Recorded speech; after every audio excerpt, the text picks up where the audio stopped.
მაშინ გადაცემა ბიზნესის დროს სტუდიაში თეაშველიძე მუშაობს. მოგესალმებით. შემცირდა თუ გაიზარდა ეკონომიკური მაჩვენებლები, შეიცვალა თუ არა ხელისუფლებისა და ბიზნესის ურთიერთობა.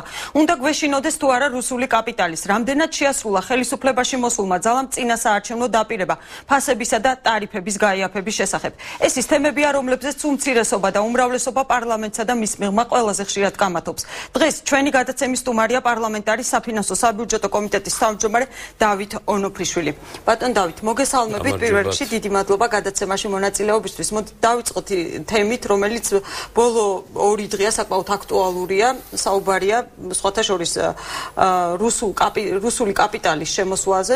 დადასტურდა, რომ პრეზიდენტის განცხადებას არ ქონდა ისეთი მყარი საფუძველი და არგუმენტირებული, თუმცა მაინც გაჩნდა გარკვეული კითხვები და შეიძლება საზოგადოების ნაწილს გაუჩნდა კიდევაც კითხვები. მოდით პირდაპირ კითხავთ, აქვს თუ არა სუნი რუსულ ფულს? რა თქმა უნდა, ამ შემთხვევაში როგორც წესი ამ შეკითხვაზე პასუხი არის არა და ამ შემთხვევაშიც არა, იმიტომ რომ მინდა გითხრათ, რომ საქართველოს საბანკო სექტორი ზოგადად არის სტაბილური. არსებობს ეროვნული ბანკი, რომელიც და კანონმდებლობა პრაქტიკულად ყველანაირი არის შექმნილი საქართველოში უკვე მრავალი წელია, ხოლო გარკვეულწილად ხდება ხოლმე მისი კიდევ უფრო, ასე ვთქვათ, გამყარება და ეროვნული ბანკს აქვს ყველანაირი მექანიზმი ისეთ შემთხვევაში, თუ რომელიმე ბანკი არ იცავს, ვთქვათ, გარკვეულ მოთხოვნებს, არ იცავს სხვადასხვა, ასე ვთქვათ, საკანონმდებლო მოთხოვნებს და ეროვნული ბანკის რეგულაციებს, მათ აქვს თავისუფლად საშუალება ჩამოართვა ლიცენზია. ამიტომ ზოგადად რაც უფრო იზრდება საბანკო სექტორი, რაც უფრო ძლიერი მოთამაშეები შემოდიან, ეს არის უკეთესი ეკონომიკისათვის. თუ გავითვალისწინებთ, რომ დღეს საქართველოში არსებობს აზერბაიჯანული ბანკი, არსებობს ყაზახური ბანკი, არის პრაქტიკულად ფრანგული კაპიტალის მიერ შექმნილი ბანკი, არის სხვადასხვა ვენჩერ კაპიტალების და ჯგუფების, საინვესტიციო ჯგუფების მიერ ჩადებული თანხები სხვადასხვა ბანკებში, ძლიერი საფინანსო ჯგუფების, ევროპის, ამერიკის შეერთებული შტატების, ეხლა რუსეთის რომელიღაც და სხვა რუსული ბანკის არის VTB პრაქტიკულად არის რუსული კაპიტალზე დაყრდნობილი ბანკი. დიდი ხანია ოპერირებს ქართულ ბაზარზე. არ ვიცი, მეგონი არავის რაღაც აქამდე ეჭვი არ წარმოუქმნა VTB ბანკზე. ანუ თქვენ თვითონ იქნება სწორი რეგულაციები, არც ერთი კაპიტალი არ არის. პირიქით, ეს ნიშნავს, რომ კაპიტალის შემოედინება, ინვესტიციების შემოედინება, ეს კარგია, იმიტომ რომ ბანკების ჩვენ ვიცით ეს მაღალი პროცენტის მუდმივი პრობლემა. ერთ-ერთი სწორედ ის არის, რომ ზოგადად ნაკლებობა ამ რესურსების, იცი დიდი ბანკებიც კი, აი ხა გუშინ წინ TBC მოაწერა $50 მილიონ ევრაზიის ბანკიდან საკრედიტო ხაზზე, იქ სხვა დროს სხვა ბანკზე გვესმის. ანუ ეს რესურსების მოზიდვა ყოველთვის აწყობს ბანკს იაფი რესურსის და ჩვენ უნდა ვიზრუნოთ იმაზე, რომ კიდევ უფრო მრავალფეროვანი გავხადოთ, ასე ვთქვათ, ჩვენი საფინანსო ბაზრები. ჩემი კომიტეტი მუშაობს მაგალითად ახლა ცოტა სხვა თემას გავს საფინანსო, ანუ ფასიანი ქაღალდების ბაზრის კანონპროექტზე და ეს ფასიანი ქაღალდის ბაზარი საპენსიო რეფორმა ძამნიშნული ამავე კატეგორიაშია. რეალურად მნიშვნელოვნად შეუწყობს ხელს როგორც სტაბილურობას, ისე ამ საპროცენტო განაკვეთის შემცირებას და შემდგომში, როცა შემცირდება, თავისთავად უფრო მეტი შესაძლებლობა ექნება ეკონომიკას განვითარების და სხვადასხვა პროექტების დაფინანსების. ხოლო რაც შეეხება იმ ერთ საკითხს მოვბრუნები, რომ რაც შეეხება პრეზიდენტის განცხადება ის საერთოდ ნაკლებად ერკვევა ეკონომიკაში და ხშირად ამიტომ იწახს გახსოვთ რომ მე ვიცი ეკონომიკა ის მან კარგად იცის რომ მან არ იცის ეკონომიკა ხშირად აკეთებს ეს სპონტანურ სამარცხინო განცხადებებს რომელიც იმ დღეს იყო გუშინ წინ ეთერში როდესაც პრაქტიკულად ონლაინ რეჟიმში ხდებოდა მისივე განცხადებების უგუელყოფა მაშინ ვერ ეკავდნენ თქვა იმ TBC ბანკის თუ სხვა ბანკის წარმომადგენლები რომ ეს არის ტყუილი არ არის სწორი ნუ უკვე სამარცხინოდ ხდება ესეთი იაფასიანი განცხადებების, არასწორი განცხადებების გაკეთება, რომელიც ხელს უშლის შემდგომში იგივე იცით სოფლის მეურნეობასთან დაკავშირებით, ეხლა მიდის მუშაობა, რომ ჩვენი ღვინო იყოს გატანილი და ეს ჯგუფია ჩამოსული და აკეთებს შეურაცხყოფელ განცხადებას ამ ჯგუფის მიმართ, ზოგადად ჩვენი მინისტრების და მთავრობის მიმართ, ნუ ეს არის ადამიანი, რომელიც უკვე პრაქტიკულად მუშაობს საკუთარი ქვეყნის, საკუთარი ხალხის წინააღმდეგ და რეალურად აკეთებს ნაბიჯებს, რომ კიდევ კიდევ რაიმენაირად რამე პრობლემა შეუქმნას ქვეყანას. პრეზიდენტი იმასაც აცხადებს, რომ მისი პრეზიდენტობის პერიოდში, მას შემდეგ რაც და ბოლო 9 წლის განმავლობაში 11-ჯერ გაიზარდა ბიუჯეტი. ეს ხომ რეალურად ასეა? ბიუჯეტი მნიშვნელოვნად გაიზარდა. იგეთყვით, რომ ეს მას აქვს და მის გუნდსაც ხშირად ზედმეტი, რეალურად ბიუჯეტი გაიზარდა დაახლოებით 8-ჯერ. და ეს 8-ც ხო მნიშვნელოვანი გაზრდა, მაგრამ მაინც წყვილი უნდა თქვას, უნდა თქვას 11, ან თუ 8-ჯერ გაიზარდა, უნდა თქვას 15, ან მაგალითად, როცა ჩვენ გქონდა საუბარი ნავთობის საწვავის შემცირებაზე, ტარიფების შემცირებაზე, ჩვენ ვისაც გამოკვლევები აქვს ჩატარებული, ყოველთვის იყო ნათქვამი, რომ 20-30 თეთრის ფარგლებში საწვავის ფასი, როგორც წესი, სადღაც არის გაზრდილი და ეს თანხები სადღაც მიედინება. აი, თქვენ იცით, რომ რამდენიმე თეთრი ჩამოდვიდა, 10 თეთრი ახლა ცოტა გაიზარდა, ეს უკვე ბევრი რამე ასევე დამოკიდებულია სოფლიო ბაზარზე, მაგრამ ბოლომდე განთავისუფლებულიც მეც არ ამგონია, რომ რაღაც მონოპოლისტური გავლენებისგან იყოს ჯერ კიდევ ეს ბიზნესი, მაგრამ ფაქტია, რომ ჩვენ თეთრებზე ვლაპარაკობთ, მაგრამ ყოველთვის ამბობენ ლარით შემცირდა, ანუ ამას ისე ყვილს ამბობს, ანუ შეგნებულად, რომ აი ვითომ ამაში არასწორი ხდება. სინამდვილეში ის ყველა ჩვენი კრიტიკა, რა თქმა უნდა, სწორი იყო, 9 წელი იყვნენ მთავრობაში და არაფერი სერიოზული არ გავიგე, მე ჩამოვთვლი უდიდეს ჩამონათვალს მთელი იცით, რომ მონოპოლისტური გახდა ეკონომიკა, ყველა კომპანიას და ბიზნესი არ შეეძლო მუშაობა, დატერორება ხდებოდა, წართმევა საკუთრების, ინვესტორები პრობლემარ მდგომარეობაში იყვნენ, უცხოელები აღარ შემოდიოდნენ. ეს ყველაფერი ვის დროს ხდებოდა? ვინ ვერ გახადა პენსია $100 მთელი 9 წლის განმავლობაში სააკაშვილმა და მისმა ნაციონალურმა მოძრაობამ. მოვისმინოთ მათი კომენტარი, რასაც ხადებენ უმცირესობაში იგივე საწვავის ფასთან დაკავშირებით და ამის შემდეგ გავაგრძელოთ საუბარი, ჩვენ გვექნება საშუალება, რომ უпросто თქვენ გექნებათ საშუალება, რომ მათ უპასუხოთ. თუ ჩვენ ავიღებთ ოქტომბერს, ნოემბერს ან დეკემბერს გასული წლის და შევადარებთ წინა წლის ანალოგიურ პერიოდებს, უმეტეს შემთხვევაში სახეზე გვაქვს ფასების მატება და არაკლება. გარდა ამისა, იმის გამო ჩვენ მივიღეთ საქართველოს სტატისტიკის სამსახურიდან ნიამის და თებერვლის მონაცემები, ჩვენ თვითონ ქუჩაში გავედით და გადავიღეთ სურათები ბენზოგასამართ სადგურებზე, თუ რა საფასები არის გამოკრული და გამოვიყვანეთ საშუალო ფასები თებერვლის გუშინდელი საღამოს მდგომარეობის, აიდანაც ასევე ნათლად ჩანს, რომ ფასებზე რეალურად კლება არ მომხდარა, პირიქით რიგ შემთხვევაში საწვავზე ფასები არის მომატებული. შესაბამისად, გვინდა ერთ ფიშოვნად განვაცხადოთ, რომ წინა საარჩევნო კამპანიის დროს ქართული ოცნების მხრიდან გაკეთებული დაპირებები იმასთან დაკავშირებით, რომ საწვავის ფასის წილში იჯდნენ უმაღლესი თანამდებობის პირები და ნაციონალური მოძრაობის წარმომადგენლები იყო უსინდისო ტყუილი, ისევე როგორც უსინდისო ტყუილი არის დღეს საუბარი იმაზე, რომ მოხდა ფასების კლება საწვავში. ეს იყო უმცირესობის პოზიცია და სხვათა შორის ეს პოზიცია აქვს ქვეყნის პირველ პირსაც. რა პასუხი გექნებათ ამ განცხადებაზე, რომელიც გაკეთდა მათი მხრიდან? რა თქმა უნდა, კიდევ ერთხელ ვიტყვი, რომ ნაციონალური მოძრაობის 9 წლის განმავლობაში გარკვეული პროცენტი თეთრები მიდიოდა რომელიღაც სალაროში, რომელიც ალბათ ეკუთვნოდა ნაციონალურ მოძრაობას და იყენებდნენ ისინი. ეს სხვადასხვა გათვლები, თუმცა მე არ გამიკეთებია, ეს უამრავი გათვლები არსებობს, ამის თავის ავტორები ხო და შეგიძლიათ კვლავ მოიწვიოთ. 20-დან 30 თეთრამდე იყო საუბარი და დღეს თუ კვლავ ბოლომდე არ განთავისუფლებულა, სწორედ ეს იმას ნიშნავს, რომ გარკვეული ესეთი შეთანხმება კვლავ არსებობს. მე არა გამორიცავ სხვა რამეს, იცით რა არის, როცა შეთანხმება არსებობს და სადღაც რაღაცა მიედინება, ეს ერთია, მაგრამ შეიძლება რაღაც ეტაპზე იმდენი უკვე ან არ მიედინებოდეს, მაგრამ ის ზემოგება კომპანიებმა თავისთვის დაიტოვონ. ანუ მაინც არ შეამცირონ. ისინი ის ხო მოგების ნაწილი იყო, რაც მინდიათ, ხო და ის მარჟა ეხლა რაღაც არავინ აღარაფერს აღარათხოს, აიღეს და შეიძლება თავისთვის დაიტოვეს.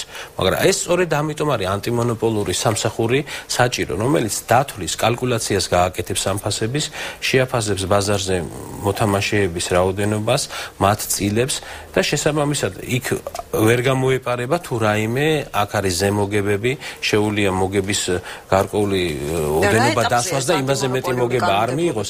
ეს ნავთობის სფეროში ეს ისტორიულად მოდის ამერიკის შეერთებულ შტატებში და ევროპაში არსებობს ნორმები მოგების და იმაზე მეც არც არავის არ მიცემს საშუალებას. კანონის საერთოდ ანტიმონოპოლური კანონმდებლობის გაუქმება ერთ-ერთი პირველ წლებში მოხდა სწორედ დამსახურება ნაციონალური მოძრაობის, რომ აი ესეთი მდგომარეობა შექმნილიყო, რომ ვიღაცეები მიიღოთ ზემოგებები და შექმნა გამოიყო. არა, ეს მოხდა 2006-ში. ეს და მოხმარებათა უფლებების დაცვის და ეს სხვა ის კანონმდებლობია, მე პარლამენტის წევრი გახდით 1999 წლებში საერთოდ პირველი კანონმდებლობა როცა დგებოდა და მე კომიტეტის თავმჯდომარე ვიყავი მაშინაც ეკონომიკური პოლიტიკის და ჩემი ხელით არის ის გაკეთებული ეს ორივე კანონმდებლობა მათ შორის ინვესტიციების კანონიც რომელიც მადლობა გმოჭირა არ ვერ მოასწრეს გაუქმება ალბათ ამ ორი კანონმდებლობას ჩვენ მუშაობთ უცხოელებთან ერთად USAID-თან ევროკავშირის ქვეყნებთან როდესაც ანტიმონოპოლური კანონმდებლობა იქნა შემოღებული ხა ის იდეალური კანონი არ არსებობს ხადია მაგრამ ვითარდებოდა და იმის მაგივრად რომ სრულყოფილი გამხდარიყო ეს კანონი გაუმჯობესებულიყო იმის მაგივრად აიღეს საერთოდ ეს კანონი გააუქმეს და ამის შემდეგ მიცეს საშუალება ამ კომპანიებს წლის ბოლოს ერთი კანონი სხვადასხვა ეს კიდე ხა სხვა თემაზე გამახსენდა რომ სხვადასხვა ერთ-ერთი მნიშვნელოვანი მოთხოვნა ევროკავშირის ამ DCFTA რაც არის სავაჭრო ურთიერთობის სწორედ 3 წელი იმიტომ არის ეს იყო გაჭიანურებული და ეხლა რაღაცის პრეტენზიები აქვს რატო დროზე არ ხდებაო თვითონ გააჭიანურეს და ამაზე ჩადებული არის ამ შუალედურ მიმოხილვის მისიები როდესაც ჩამოდიოდა ევროკავშირიდან ეს დადებულია ინტერნეტში შეგიძლიათ ნახოთ რომ სწორედ სააკაშვილის მთავრობა და ნაციონალური მოძრაობა არასრულებდა იმ სამ მნიშვნელოვან მოთხოვნას რომელიც ეხებოდა ამ საوجه ურთიერთობის ხელშეკრულების დადებას და ერთ-ერთი იყო ანტიმონოპოლური კანონმდებლობა მეორე იყო შრომის კანონმდებლობა ისიც რომ ვაჭრობის ერთ-ერთი მთავარი წინაპირობა ეს იყო ერთ-ერთი მნიშვნელოვანი შემოფერხებელი ფაქტი ეხლა ეს კანონმდებლობა რომ მოგაწოდოთ ინფორმაცია მუშავდება სამინისტროში ეკონომიკის სამინისტროში გარკვეულწილად ინფორმაცია აქვს პარლამენტსაც ჩვენ ნაწილობრივ ჩართული ვარ და მე მგონია რომ უახლოეს პერიოდში უკვე იქნება განხილვები დაწყებული ამ კანონმდებლობასთან დაკავშირებით და ეს მნიშვნელოვნად შეცვლის ამ სურათს რაც დღეს არის წარმოქმნილი. დიდი მადლობა გადაცემაში რეკლამის დროა რეკლამის შემდეგ ჩვენ გავაგრძელებთ საუბარს მათ შორის იქნება კონკრეტიკა ანტიმონოპოლიურ კანონმდებლობასთან დაკავშირებითაც. Კლავეთერშია გადაცემა ბიზნესის დრო დავით ანოფრიშვილი საფინანსო პარლამენტის საფინანსო საბიუჯეტო კომიტეტის თავმჯდომარე გახლავთ დღეს ჩვენი გადაცემის სტუმარი რაც შეეხება ბატონ დავით თქვენ ჩვენ შევჩერდით ანტიმონოპოლიურ კანონმდებლობაზე ვსაუბრობდით ანუ უახლოეს მომავალში პარლამენტი გეგმავს რომ დაიწყებს ამ კანონ პროექტის განხილვას ხო ზედმეტი თქვენ ჯერ არ გაქვთ პროექტი ხო როგორც პროექტი ჩვენ არ გვაქვს თან ეს დარგობრივი ეკონომიკის და ექსპერტებიან ჩართული ალბათ ჩართული არის ვისაც ეხება ეს კანონმდებლობა კონკრეტიკაზე დღეს ვერ სამინისტროს დონეზე კონკრეტიკაზე ჯერ ვერ ვისაუბრებ მაგრამ ამის დრო იქნება საკმარისი მთელი ერთი თვე იქნება ამას რაც შეეხება რახან საკანონმდებლო საქმიანობაზე გადავედით აუცილებლად გითხავთ თქვენი საკანონმდებლო ინიციატივის შესახებ რომელიც გულისხმობს გარკვეული შეზღუდვების მოხსნას ასაკობრივ შეზღუდვების მოხსნას დასაქმების თვალსაზრისით რას გულისხმობს ეს უფრო კონკრეტულად რომ აგვიხსნათ და რამდენი მნიშვნელოვანია ჩემი საკანონმდებლო ინიციატივა გახავთ ის რომელიც ახლა პირველი მოსმენით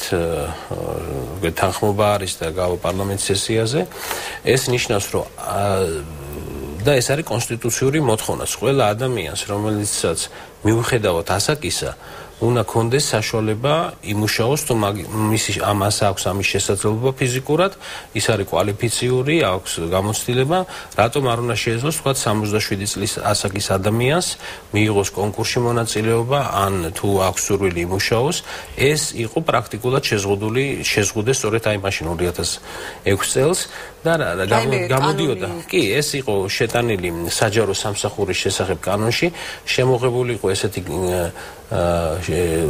განმარტებაც არ აქვს ამას ზღვრული ასაკი. რა არის ზღვრული ასაკი? სხვა კანონმდებლობით თქვენ ვერ ნახევთ, ჩვენი საპენსიო ასაკი რა არის, რომ ზღვრული ასაკის შემთხვევაში და მითითებული იყო 65 წელი ქალებისთვის და მამაკაცებისთვისაც და ამის შემდგომ პრაქტიკულად შეეძლოთ თუ სურვილი ქონდა დათხოვნა ან მიღებაზე ხო ლაპარაკი ზედმეტია. ეს მე ჩავთვალე რომ ეს არის სერიოზული შეზღუდვა, ამაში სერიოზული მხარდაჭერა მივიღე კომიტეტებში საპარლამენტო მუშაობას სხვანაირად არის იქ პირველი მოსმენის დროს შევიტანე, იქ იყო ჯერ შუალედურად ჩავთვალეთ რომ ხელშეკრულების დონეზე მაინც შეეძლოს ადამიანს მუშაობა თუ ის თუნდაც საპენსიო, მაგრამ მე მხარდაჭერა მივიღე სრულიად იმაზე რომ მოდით საერთოდ მოხსნათ ეს შეზღუდვა, იმიტომ რომ თუ კონკურსში ახლა 70 წლის ადამიანმა მოუგო 35 და 45 წლის ადამიანს რომ უკეთესად შეუძლია კომპიუტერის მართვა, ენა-იცის და მით უმეტეს გამოცდილებით თავისთავად, რატომ არ უნდა შეძლოს მუშაობა, ხო? ეს შეიძლება მცირე შემთხვევები იყოს, მაგრამ ჩვენ ყველას მივცემთ ამითი საშუალებას, რომ ვისაც თვლის თავს, რომ კონკურენტ უნარიანია შრომის ბაზარზე და მიუხედავად იმისა, რომ 65 წლის შესრულდა მამაკაცი 65 წლიდან აგადის პენსიაზე, ქალბატონები 60 წლიდან, მათ ჰქონდეთ იმის საშუალება, რატომ უნდა წაართოს ქვეყანამ საშუალება, რომ მათ შეეძლოთ კონკურენციაში შევიდნენ, თუნდაც ახალგაზრდებთან და ახალგაზრდებსაც ჰქონდეთ იმის საშუალება, რომ კონკურენციაში შევიდნენ მასთან. ამას აქვს ძალიან დიდი მხარდამჭერა და კიდევ ერთხელ გამოჩნდა, რომ ხალხი პირველი მოსმენის დროს და იქნება ხა კვირაში იქნება მეორე მესამე მოსმენა და თქვენ დაინახავთ ჩიორა თაქთაქიშვილი გამოვიდა მაგალითად და რატომ არის ეს აუცილებელი, რა საჭირო არის და რაღაც ცინიკური ისენი კვლავ განმარტებები და ქცევა უფრო ასაკოვანი ადამიანების მიმართ, იმიტომ რომ ეს მათი პოლიტიკა იყო წლების მანძილზე, რომ ადამიანებს 40 წლის მერე ადამიანებს არ თვლიდნენ, ასე ვთქვათ, ნორმალური შრომის უნარიან ძალად. ეს დამთავრებულია ეს ეტაპი საქართველოში ერთხელ და სამუდამოდ, ყველაფერი შეჯდება კონსტიტუციურ ნორმებში და ამ კანონპროექტს აქვს სრული მხარდაჭერა და ის გავა თავისთავად მეორე მესამე მოსმენით და ჩვენ უამრავი ასობით ათასობით ადამიანს ვაძლევთ საშუალებას, თუ ისინი არიან და შესწევთ უნარი, რომ იმუშაონ ამა თუ იმ სფეროში, მათ ეს გააკეთონ. მე ხა გახლავართ ასევე ცოტას დაგმოვდებ კასპის მაჟორიტარი დეპუტატი და ჩართული ვარ ხა იქაურ პრობლემატიკაშიც და საკმაოდ კარგად ვიცნობ, იმიტომ რომ ხა საარჩევნო კამპანიის დროს შემოვიარე მთლიანად რაიონი და ბევრ ადგილასაც ვიყავი, სადაც კასპის საკმაოდ პოპულარული ადგილებიც არის, პოპულარულიც არის. ძალიან ბევრი პრობლემებია, მაგრამ ეს ეტაპობრივად იქნება გადაწყვეტილი. იქ არის, თქვათ, გაზიფიცირების, რიგ სოფლებში წყლის, სასმელი წყლის პრობლემა არის, ზოგადად წყლის პრობლემა, რომელიც ნაწილობრივ დასასრულებელია კასპში, გზების, შიდა გზების პრობლემა, მორწყვის და მელიორაციის და მე მინდა გითხრათ, რომ მაგალითად კასპის რაიონში მიდის ახლა უპრეცედენტო სამუშაოები თვითონ მელიორაციის, ანუ აი ისეთი არხები შეკეთდება და გაკეთება, რომელსაც 20-30 წელი არ უმუშავია და ამ ზაფხულს პრაქტიკულად ყველა ეს დიდი არხი იმუშავებს და იქნება შესაძლებლობა ამ მიწების, რა თქმა უნდა, მორწვის.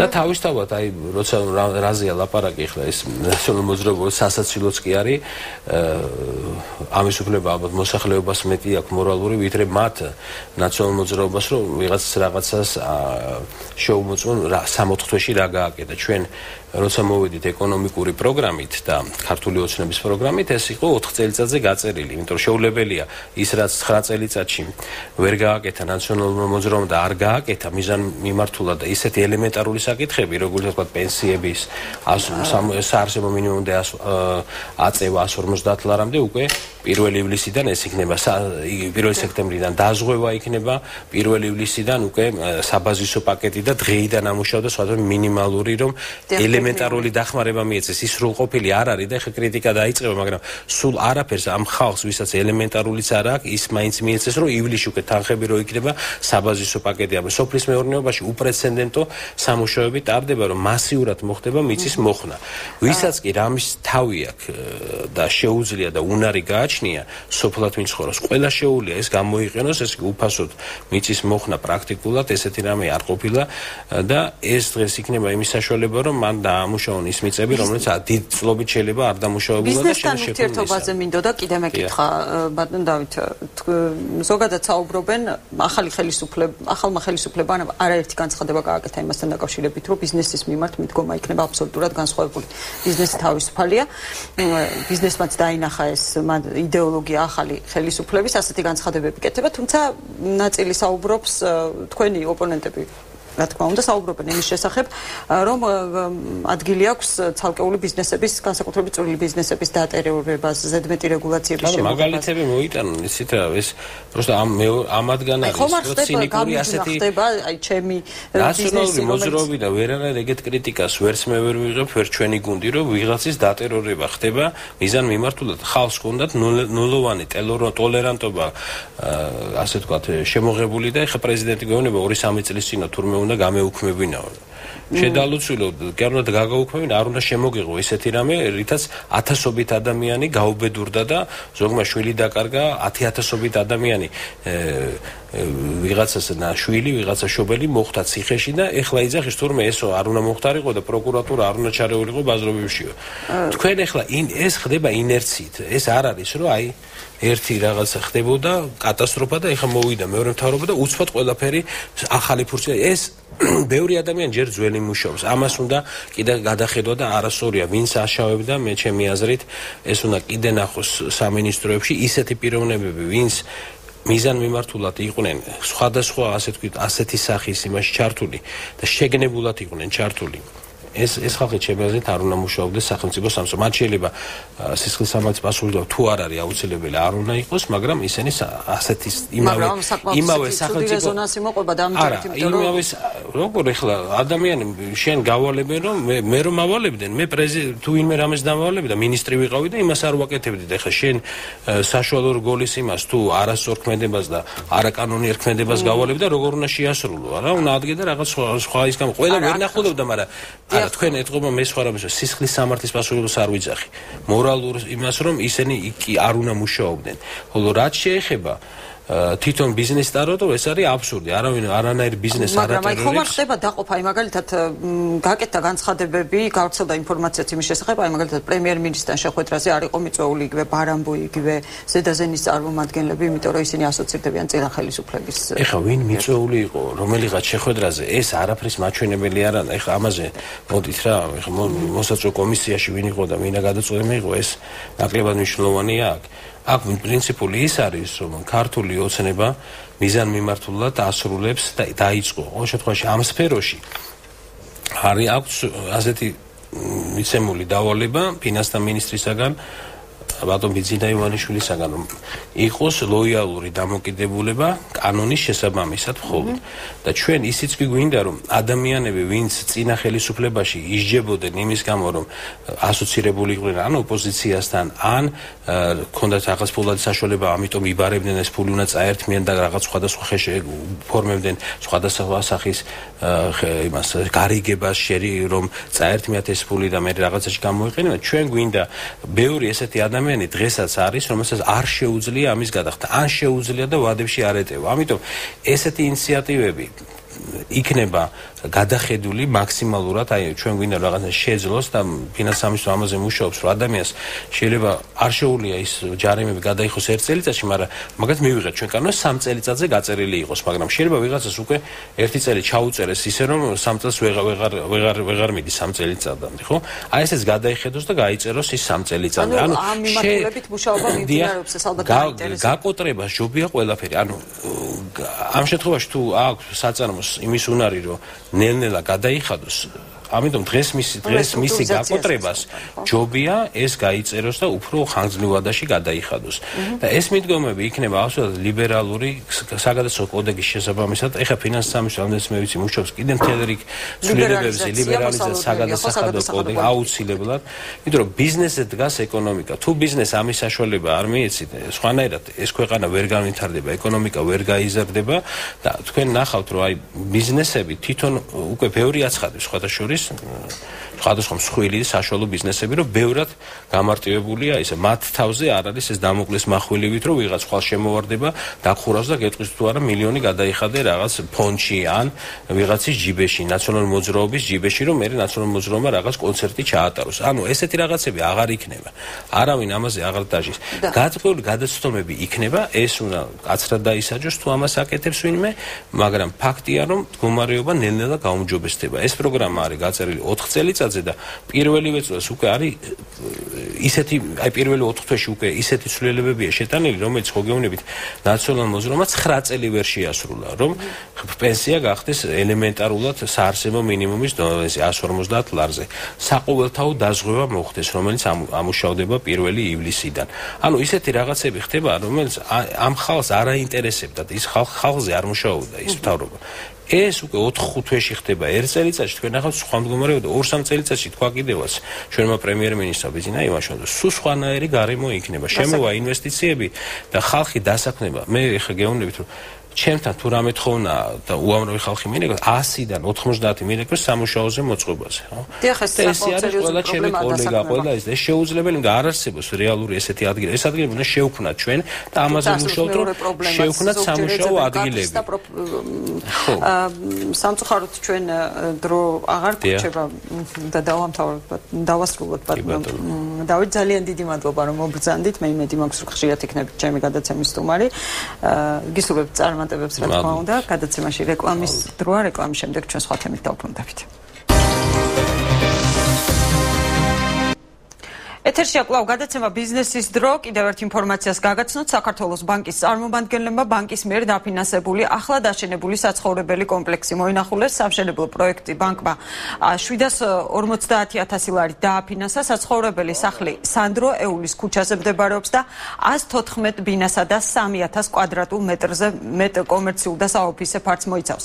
მშენებლობა დასრულებულია, მობინადრეების ნაწილი ბინებში უკვე გადასულია, ნაწილი კი ეტაპობრივად გადადის ჯამში. კომპანია ტეტრისმა 11815 კვადრატული მეტრი მოცულობის სამშენებლო ფართი აითვისა. საქართველოს ბანკის გენერალური დირექტორის კომენტარი შეგვიძლია, მოადგილის კომენტარი შეგვიძლია მოვისმინოთ. ეს არის საქართველოს ბანკის დაფინანსებით კიდევ ერთი პროექტი, რომელიც წარმატებით დასრულდა. მშენებლობა სადაც 1 წელიწადი მიმდინარეობდა და ყველა ბინა აქ რაც იყო, არის გაყიდული. ეს იყო 20-21000 დოლარის ფარგლებში ბინები, რომლებიც ძალიან წარმატებით გაიყიდა.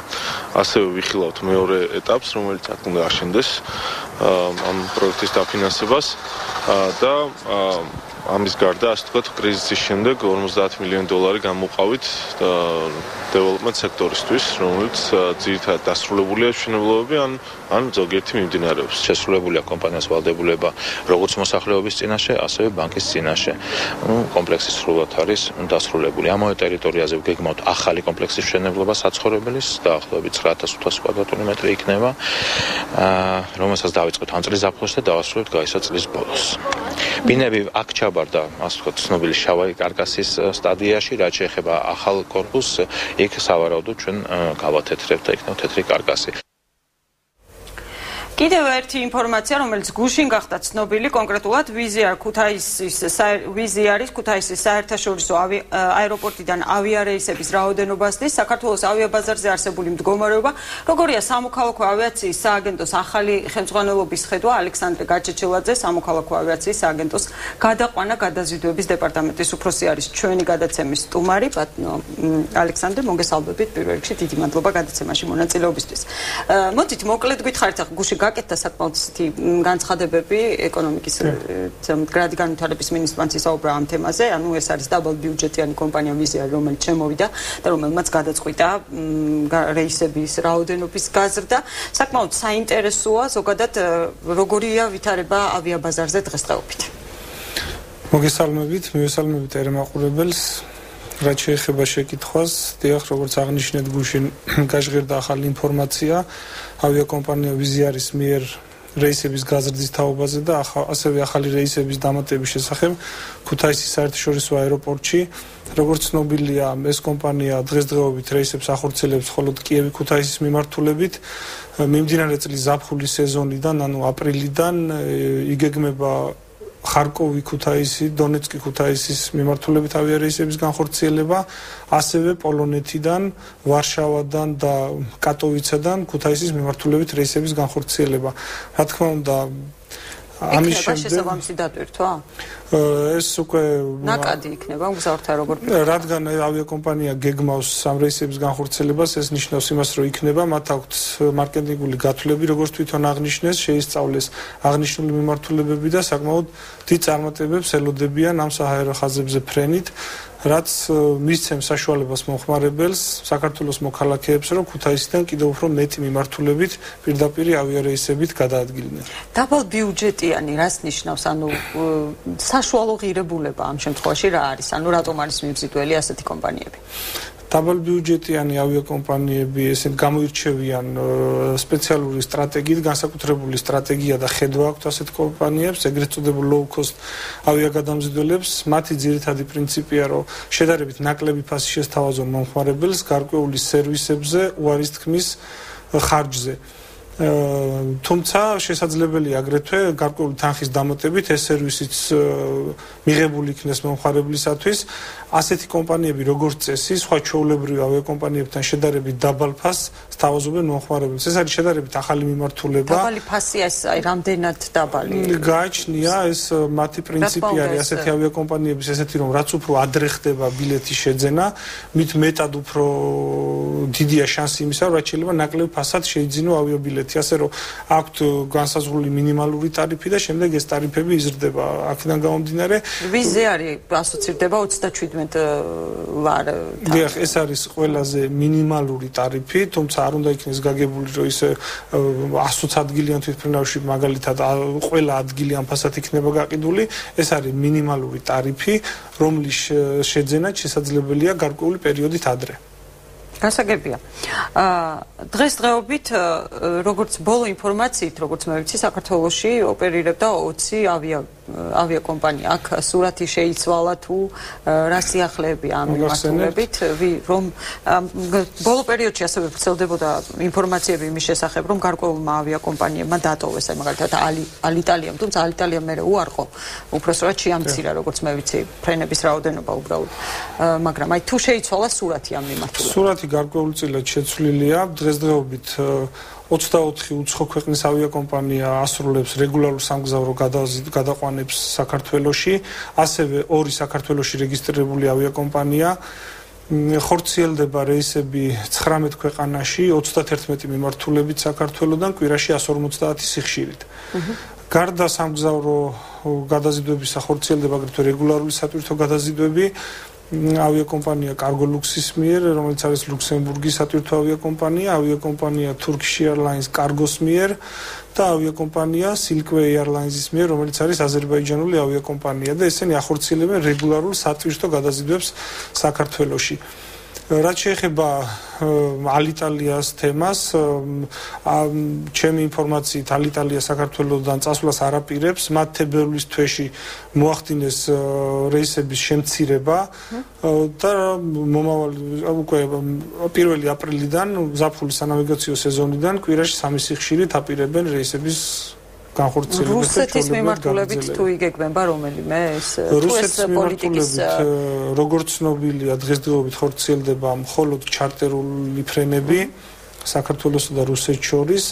ეს ხდება თბილისის აეროპორტიდანაც, ქუთაისის აეროპორტიდანაც და ბათუმის აეროპორტიდანაც. ოღონდ მხოლოდ ჩარტერული რეისები, რეგულარული რეისები ჯერჯერობით რუსეთის მიმართულებით არ ხორციელდება. რაც შეეხება რამდენად მიმზიდველია დღეს ქართული ავიაბაზარი, იგივე სხვა კომპანიებისთვის, რატომ უნდა დაინტერესდნენ დღესდღეობით ბაზრით? როგორც აღნიშნე ის რომ ამდენი ავიაკომპანია მოქმედებს საქართველოს ბაზარზე. ხო, მაგრამ ქართული მხოლოდ 2 დასახელდა, როგორც მე ვიცი, ხო? კი, 2 ქართული ავიაკომპანია. და რატომ ასე მცირე? სხვათა შორის მე ამ კითხვას იქიდან გამომდინარე ვსვავ, რომ წინა ხელისუფლების პირობებში ავიაკადამციდავები ადანაშაულებდნენ წინა ხელისუფლებას იმაში, რომ არ იყო კონკურენტული გარემო შექმნილი ადგილობრივი კომპანიებისთვის, გარკვეული სასათბირო პრივილეგირებულ პირობებში იმყოფებოდნენ უცხოური კომპანიები. ამ მიმართულებით რა შეიცვლა? საერთოდ, როდესაც ქვეყნებს შორის ხორციელდება საჰაერო მიმოსვლა, ამის რეგულირება ქვეყნებს შორის ხორციელდება მთავრობების დონეზე მიღწეული შეთანხმების შესაბამისად. არსებობს მთავრობათა შორის შეთანხმებები საქართველოსა და სხვა ქვეყნებს შორის. 32 ესეთი შეთანხმება აქვს გაფორმებული საქართველოს სხვადასხვა ქვეყნებთან და ამ ხელშეკრულებაში არის გაწერილი თუ რა პრინციპებით უნდა მოხდეს ქვეყნებს შორის ავიაციის სფეროში ურთიერთობა.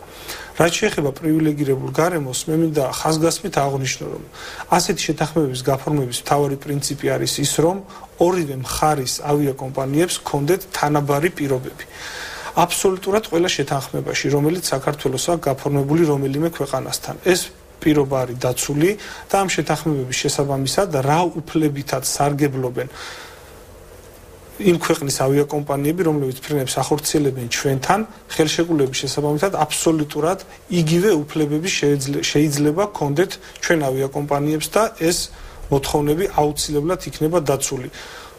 უფრო გასაგები რომ გახდეს მსმენელისთვის მაგალითად აი პირობითად რო ავიღოთ ნებისმიერი ქვეყანა მაგალითად გერმანია თუ გერმანული ავიაკომპანია ახორციელებს 7 რეისს კვირაში საქართველოს მიმართულებით ჩვენ ავიაკომპანიასაც მინიმუმ მათი სურვილის შემთხვევაში ექნებათ 7 რეისის შესრულების პირობა მე ვამბობ მინიმუმს ვინაიდან კონკრეტულად გერმანია ვახსენე და გერმანიასთან არსებული შეთანხმებით საერთოდ სიხშირეების ოდენობა არ არის შეზღუდული და თუ ჩვენი კომპანია მოითხოვს 10 7 ან 20 ამის პრობლემა ნამდვილად არ იქნება. ასე რომ ხელშეკრულებაში კიდევ ერთხელ ვიმეორებ, ხელშეკრულება დაფუძნებულია თანაბარ პრინციპებზე, ანუ ცალსახად არის დეკლარირებული სტანდარტი ამ ხელშეკრულების. ეს არის სტანდარტი, სამოქალაქო ავიაციის საერთაშორისო ორგანიზაციის მიერ შემუშავებული სტანდარტი, სადაც ნათლად არის დეკლარირებული, რომ აბსოლუტურად ორივე მხარის ავიაკომპანიებს, იმ ავიაკომპანიებს, რომლებსაც დანიშნავენ მხარეები, ექნებათ თანაბარი პირობები.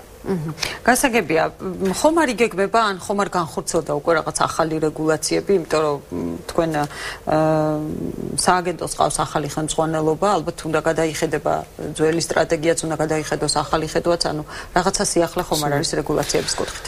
რაზეც ახლა მე მოგახსენეთ, უბრალოდ ეს არის არა მარტო ჩემი პერსონალური მოსაზრება, მე ამ შემთხვევაში გამოვხატავ მთელი სააგენტოს პოზიციას, მათ შორის თქვენ ახსენეთ ახალი ხელმძღვანელის, სააგენტოს დირექტორის რეგულაციებს რაც შეეხება, მოგეხსენებათ, რომ საქართველოს ევროპასთან, ევროგაერთიანებასთან ერთიანი საჰაერო სივრცის შესახებ შეთანხმებას ხელი მოაწერა 2010 წელს. ამ შეთანხმების მიხედვით ქართულმა მხარემ აიღო ვალდებულება, რომ გარკვეული პერიოდის შემდეგ ხელშეკრულების ძალაში შესვლიდან 2 წლის ვადაში მოახდენს სამოქალაქო ავიაციის სფეროში არსებული ევრორეგულაციების ქართულ კანონმდებლობაში იმპლემენტირებას. გარკვეული მუშაობა უკვე ჩატარებული იქნა ამ მიმართულებით, მაგალითად 2 ევრორეგულაცია უკვე დანერგილი იქნა ქართულ კანონმდებლობაში. ერთი მათგანი ძალაში შევიდა გასული წლის 1 სექტემბერს და ეს არის რეგულაცია, რომელიც ითვალისწინებს რეისების გაუქმების შემთხვევაში, დაგვიანების შემთხვევაში ან მგზავრის საჰაერო ხომალდში არ დაშვების შემთხვევაში მგზავრებისათვის კომპენსაციის გაცემისა და დახმარების აღმოჩენის წესს. აქამდე მსგავსი რეგულაცია არ არსებობდა და ამ რეგულაციის შემდეგ, მიღების შემდეგ უკვე ავიაკომპანიებს აქვთ გარკვეული ვალდებულება, თუ ისინი გაუქმებენ რეისს, ან ბორტზე არ დაუშვებენ მგზავრებს, ან დააგვიანებენ გაფრენას, თუ რა სახის მომსახურება უნდა გაუწიონ მგზავრებს. მეორე საჯარიმო სანქციებიც არის, როგორც საჯარიმო სანქციებზე, ესე იგი გარკვეული თანხმობრივი სანქცია ეკისრება, ასე თუ რეისის გაუქმება ხდება, აი ზოგადი პრინციპი არის ესეთი, რომ თუ რეისის გაუქმება ხდება, ავიაკომპანია ვალდებულია, რომ კომპენსაცია გადაუხადოს მგზავრს, ოღონდ ხაზგასმით დააღნიშნო, რომ ეს უნდა მოხდეს ავიაკომპანიის მიზეზით და არა თუ ეს მოხდა ავიაკომპანიისაგან დამოუკიდებელი მიზეზით, მაგალითად მეტეო პირობებით და ასე შემდეგ. ამ შემთხვევაში კომპანია ვალდებული არ არის მგზავრის წინაშე, მაგრამ თუ ეს მოხდა ავიაკომპანიის მიზეზით, გაუქმების შემთხვევაში და არა დაგვიანების ხაზსუსვამ, იგი ვალდებულია კომპენსაცია გადაუხადოს მგზავრს, ამასთან ერთად შესთავაზოს ალტერნატიული მარშრუტი ან ავიაბილეთის ღირებულების უკან დაბრუნება. გასაგებია. მეორე რეგულაცია, რომელსაც რამდენიმე დღის წინ მოეწერა ხელი სააგენტოს დირექტორის მიერ და უკვე გამოქვეყნდა საკანონმდებლო მაცნეშიც, იგი ძალაში შედის 1 აპრილიდან მიმდინარე წლის. ეს არის ასევე ევროპული რეგულაცია, რომელიც გულისხმობს შეზღუდული შესაძლებლობების მქონე მგზავრებისათვის მომსახურების პირობებს. ანუ აეროპორტებმა, საქართველოს აეროპორტებმა და საქართველოში მოქმედმა ავიაკომპანიებმა თუ რა პირობებით უნდა მოახდინონ ასეთი მგზავრების გადაყვანა და მომსახურება. საკმაოდ ხმაურიანი თემა იყო. საკმაოდ საინტერესო თემაა. ამ მხრივ სატრანსპორტო სფეროში უკვე ავიაციას გულისხმობ, მათი უფლებები იქნება დაცული. ჩვენ ეს რეგულაციის პროექტი გავიარეთ აეროპორტებთან, ავიაკომპანიებთან, მათ გადაეგზავნათ ეს პროექტი აეროპორტებში. 1 აპრილიდან არის ძალაში. მივიღეთ შენიშვნები, შეიძლება ვიზაგვარად გავითვალისწინეთ მათი შენიშვნები და უკვე როგორც მოგახსენეთ, გამოქვეყნდა და 1 აპრილიდან შევა ძალაში. გისურვებთ წარმატებებს, ძალიან დიდი მადლობა რომ მოგზავნით და იყავით ჩვენი გადაცემის სტუმარი. დღეს გადაცემა ბიზნესის დრო დასრულებულია, მე ხვალამდე გემშვიდობებით.